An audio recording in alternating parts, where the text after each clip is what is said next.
Bonjour tout le monde, bienvenue dans Balance ton film, l'émission dans laquelle je regarde vos films préférés et où je balance vos goûts à tout intercut en quelque sorte. Cette émission, c'est votre émission, c'est l'émission où je regarde vos films. L'idée elle est toute simple, bon vous la connaissez, je la récapitule pour les nouveaux, vous choisissez un film, un seul film que vous citez en commentaire, je fais un tirage au sort et j'en sélectionne 3 au hasard, dont je parlerai dans un prochain Balance ton film, un peu comme une sorte de retour post-visionnage. En fait. La dernière fois, pour Balance ton film 3, il y avait eu pas mal de films de genre, en fait. Notamment un film québécois de psychopathe total, où un mec torturé pendant 1h30, le gars qui avait tué et violé sa fille. Putain, c'était horrible. Ici, il y a un peu de tout encore, mais il y a principalement des bons films. On va pas faire durer le suspense plus longtemps. C'est parti pour Balance ton film 4.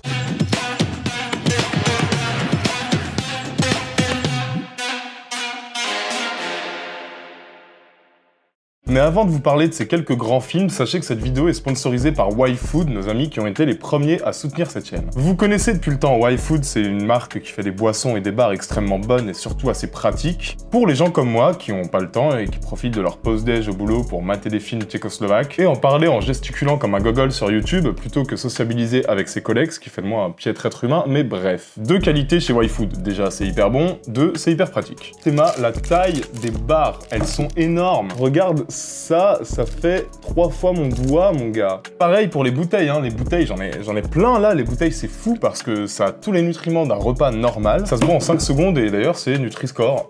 Ah. Et puis regarde les goûts, des barres goût cacahuètes salées chocolat, noix de coco chocolat blanc, des bouteilles goût café, vanille, banane. Franchement, vu la quantité de choix, tu peux pas te lasser. En tout cas, moi, je me lasse pas. YFood, ils soutiennent la chaîne depuis un long moment, et ça tombe bien parce que j'adore leurs produits. Franchement, je me régale à chaque fois, je l'amène au taf, je l'amène au sport. Ça m'aide bien quand je rentre à pas d'heure de tournage. Mention spéciale pour les bars qui sont clairement mes produits préférés.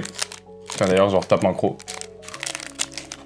Parce que c'est trop bon, putain. Et là, vu que c'est bientôt le Black Friday, sache que du 14 au 20 novembre, tu peux tester leurs produits. Partez sur les packs découvertes, moi je vous conseille, comme ça vous avez un aperçu de tous les goûts. Et sur le site, du 14 au 20 novembre, c'est moins 25%. Auquel vous pouvez ajouter le code INTERCUT YouTube, qui vous fait 10% à rajouter à ça. Le lien est dans la description et c'est franchement une sacrée réduc. Merci à YFood, nous on peut se plonger dans la vidéo. Et le premier film, alors vraiment, moi je comprends pas moi-même comment j'ai pu passer à côté, quoi. C'est pas un film très connu, mais j'aurais dû en parler parce que vous savez qu'on a quand même souvent parlé de Lovecraft sur cette chaîne. J'ai fait pas mal de vidéos sur le sujet, j'ai même plusieurs fois parlé des adaptations de Lovecraft au cinéma. Et ben là, l'ami Alexandre Rouet nous propose un drôle de film. Un film réalisé dans un budget complètement ridicule, mais un film qui est complètement dans l'héritage de ce qu'a pu écrire Lovecraft. Un film qui est très intéressant, je trouve. Un film qui s'appelle The Endless.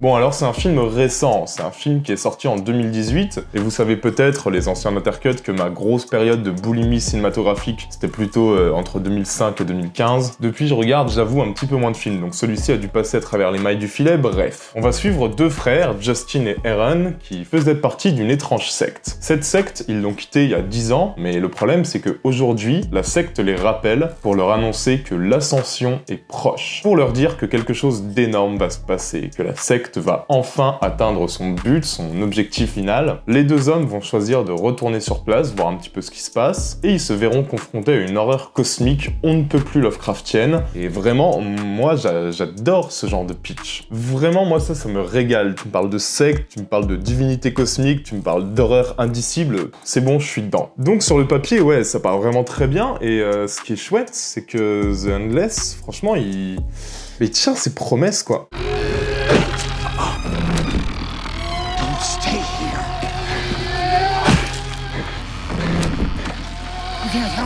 Just leave before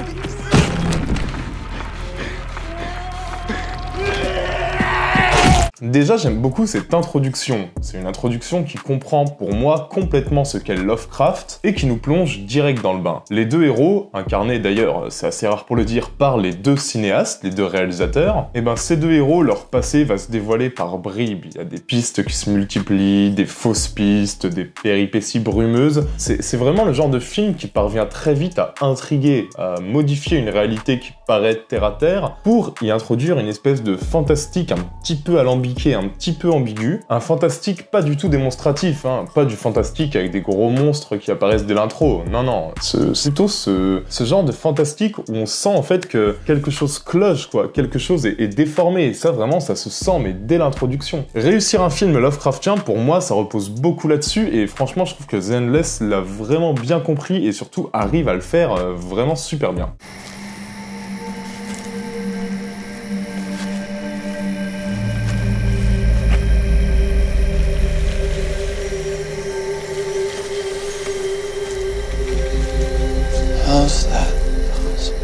Durant la première heure et quart, franchement, tout est captivant et toutes les limites cartésiennes du monde semblent pouvoir être mises à mal par les cinéastes. Des cinéastes qui tiennent complètement leur univers, franchement, ils savent où ils vont du début à la fin. Les mystères s'épaississent et franchement, moi, je vois pas grand chose à redire, hein. J'ai aimé toutes les intentions de mise en scène, j'ai aimé tous les choix artistiques. Bon, allez, si ce n'est peut-être un petit abus de ralenti un peu moche, mais franchement, je chipote. Parce que globalement, la mise en scène, elle parvient sans trop de problème à instaurer cette espèce d'inquiétante étrangeté qui est si importante en fait dans une adaptation de Lovecraft. Adaptation non officielle, hein, parce que je dis souvent adaptation, non, c'est pas un film qui est basé sur un bouquin spécifique, c'est un film qui est très inspiré par les écrits de Lovecraft. Après moi, malheureusement, j'aurais tendance à dire que The Endless se perd un petit peu. C'est le jeu, hein, le scénario en forme de labyrinthe, c'est une bonne idée, mais la résolution, elle est un peu décevante à mon sens. À voir ce que vous en pensez vous, moi je pense qu'Alexandre, qui m'a conseillé le film, il est un petit peu comme vous, c'est-à-dire qu'il a un peu hâte de lire vos avis sur cette fin, parce que croyez-moi, cette fin, et même allez, le film en lui-même, il y a des trucs à en dire. Hein.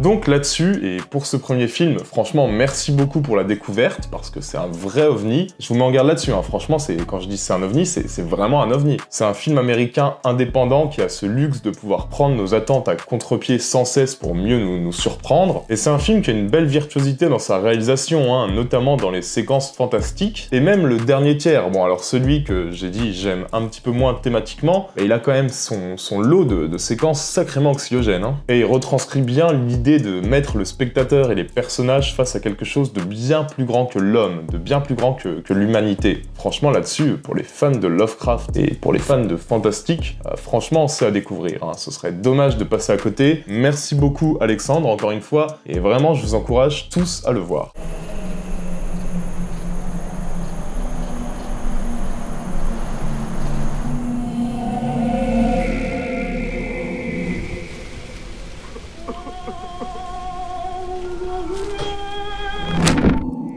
Deuxième film, on va rester dans le domaine du bizarre, mais alors vraiment dans un tout autre style. C'est un film que je découvre encore une fois, c'est un film dont j'avais pas encore entendu parler. C'est pour ça que j'adore en vrai de ce format, vraiment je découvre des films, et je découvre vos goûts. C'est pour ça que, enfin vraiment moi j'ai plus souvent découvert des films avec Balance ton film qu'avec les sécoms en mieux ou moins bien. Bref, ce film cette fois on le doit à Guil21 qui nous a lâché un drôle d'ovni, un film qui s'appelle Electric Dreams.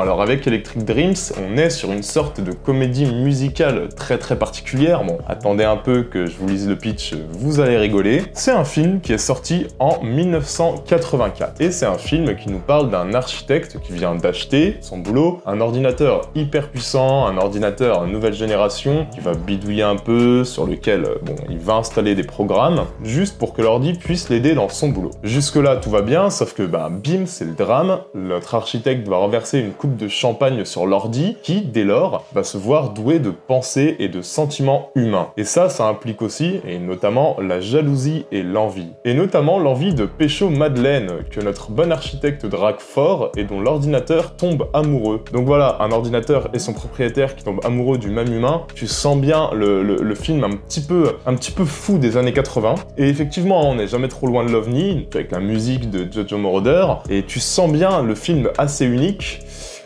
sur le papier. Come on, get up. We're gonna have it out right now. Wake up, goddammit! What the hell was that? Don't ever do that Bon, alors la thématique du triangle amoureux entre deux humains et un ordinateur qui rêve de séduire et d'être caressé, touché, remarqué par la belle Madeleine, c'est déjà assez unique, et moi j'aime beaucoup le fait que le film s'autorise parfois à traiter cette idée au premier degré. C'est-à-dire que certaines scènes vont bien embrasser le degré d'ambiguïté morale et l'espèce de thématique un peu chelou que cette situation très bizarre implique. Bon, même si le film reste assez léger, hein, on n'est pas non plus sur Her par exemple, et surtout aussi que, bon, si je parle purement de cinéma, c'est difficile de faire plus connoté années 80 que Electric Dreams. Alors le film est audacieux visuellement, hein, franchement il tente tout, ça se voit, il tente tout ce qu'il a en tête sans forcément se poser la question du bon goût, mais c'est pas plus mal. Moi j'aime assez le cachet que ça donne en fait. J'aime assez ces séquences clippées, ces cadrages what the fuck, non franchement moi j'aime assez l'univers du film.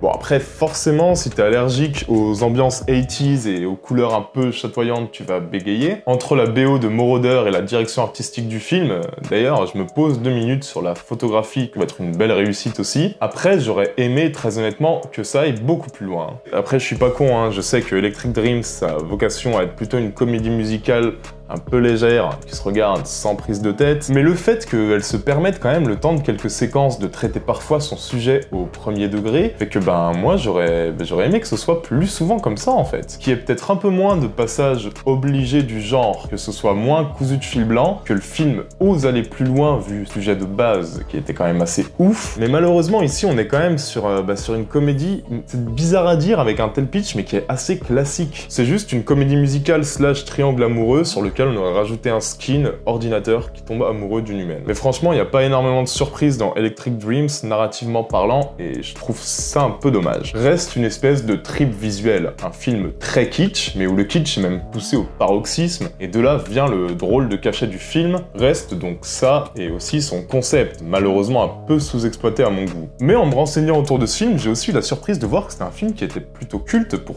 pas mal d'entre vous, hein. Pour certains, c'était un film de jeunesse, et moi j'étais complètement passé à travers. Donc merci beaucoup Gilles21, Gilles21, je sais pas. Pour la suggestion, c'est toujours un plaisir. Nothing, just go to sleep, or switch down, or do whatever you do. Just leave me alone, please. Okay. Sweet dreams. What's a dream? A dream is a wish your heart makes when you're fast asleep. Troisième film, et les gars, je suis content. Je suis content parce que le troisième film, je le connaissais déjà, il nous a été conseillé par l'ami Julien Gaillard. Le bon Julien, qui manifestement souhaite me voir absolument pauvre et démuni puisqu'il va tenter de faire démonétiser cette vidéo avec son film complètement tordu. Les copains, prenez un gros pack de bière, prenez 2-3 verres de pastis, cul sec dans la gueule, on va parler de Poultrygeist, Night of the Chicken Dead. Vous voyez ce genre de film qui n'a aucune limite, mais vraiment aucune. Que ce soit dans ce qu'il s'y passe, dans la manière de le filmer, dans le nombre de litres de sang et de fluide corporel à l'image, dans les délires beaux, fringards, ultra over the top assumés, Poultrygeist, les gars, c'est ça en pire. Et je vais tâcher de parler sérieusement de ce film avec ces espèces de poulets mutants loup-garou, mais putain, c'est pas gagné, hein. Alors, on va suivre un Américain moyen, bien beauf, qui va travailler dans une chaîne de fast-food spécialisée dans le poulet, dans un restaurant bâti sur un ancien cimetière indien. Donc forcément, on va avoir des zombies poulets, des poulets mutants, mais aussi, et pas qu'un peu, du sang, des membres arrachés, des cascades foireuses, du cul, beaucoup de cul, des blagues très politiquement incorrectes. Putain, avec tout ça, je ne vois pas comment on peut ne pas adorer ce film. Motherfucker! Oh, shit. Well, I'll be a monk's uncle. The Burka Bimbo's a murderer. It wasn't me. It was the chicken. Just like you people. If it's not the Jews or the Americans, well then it must be the chickens, huh? Hey man, Did you hear that screaming, grinding, homosexual Mexican dying a terrible death sound? On est clairement dans du gore le plus total, mais putain, mais qu'est-ce que c'est drôle en vrai. Le film dure 1h40 et t'as pas une baisse de rythme, c'est vraiment monstrueux de générosité, ça repousse toujours plus loin les limites de la connerie et croyez-moi, ça y va allègrement, hein. Et avec un certain respect pour les bas instincts du spectateur. Je veux dire, ils savent très bien ce qu'on veut voir quand on clique sur ce genre de film, quand on veut voir ce genre de film. Et ils vont nous le donner, mais fois 1000 quoi. Moi j'aime bien, moi je trouve que c'est une idée assez louable, je les remercie, merci à eux, bravo à eux. Quand je parle de politiquement incorrect, les gars, il y a des vannes bien sales sur tout le monde, sur toutes les races, toutes les orientations sexuelles. C'est un film très con, très bête et méchant, et franchement, un tel sentiment de liberté, ça se retrouve clairement pas partout, et le moins qu'on puisse dire.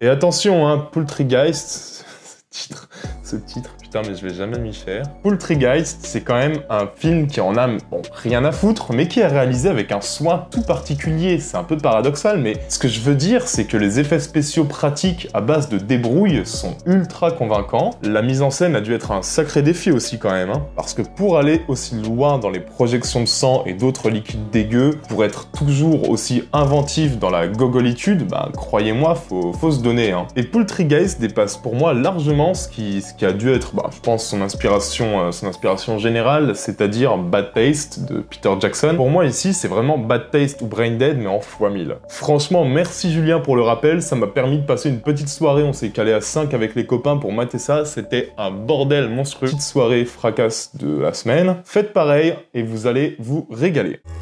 You know, they say you can always tell the size of a cock by standing down from its beak all the way to its tail feather.